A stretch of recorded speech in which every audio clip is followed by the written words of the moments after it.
Council, people of Long Beach. When the head mechanic had no paperwork or maintenance performed on the buses, when the DOT inspector came a few weeks ago, the inspector immediately inspected the only 2 buses in the garage. One failed and was not allowed to be used. Question: what about the 5 buses that were on the road? Should they be on the road? Or are they 100% safe? This is a major liability. What about the other vehicles and heavy equipment that's used every day? Are they safe? Why are the fire trucks being sent out to private shops? Well, simply because they can't trust the incompetent boss to get them fixed properly and safely. That's a fact. Eddie Ritter, who was the boss for 38 years, never failed a DOT inspection. That's a fact. And never had a problem fixing any and all of the 240 pieces of equipment in this city.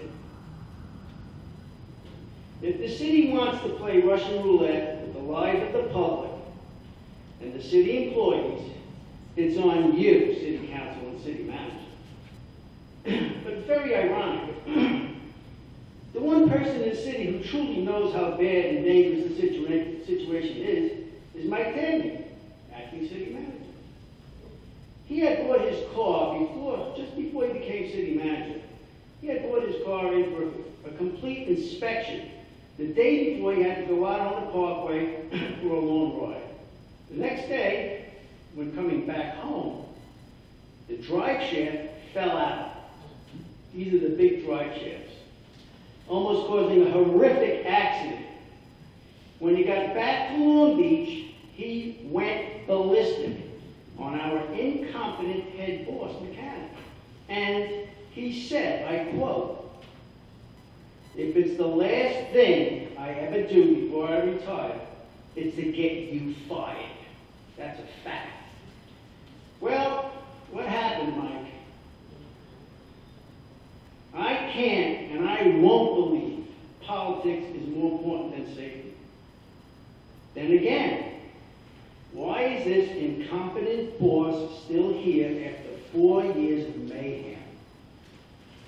City Council, Mr. Head, please, I'm begging you to research this completely about this individual. And Michael Robinson, he's in charge of that garage and he let this happen. What you do with him is not my concern. But please, in the safety of Long Beach, try to get an answer to that question. Thank you. Thank you, Mr. Passionini. I will definitely reach out to the garage and find out what. Thank you. President Eramo.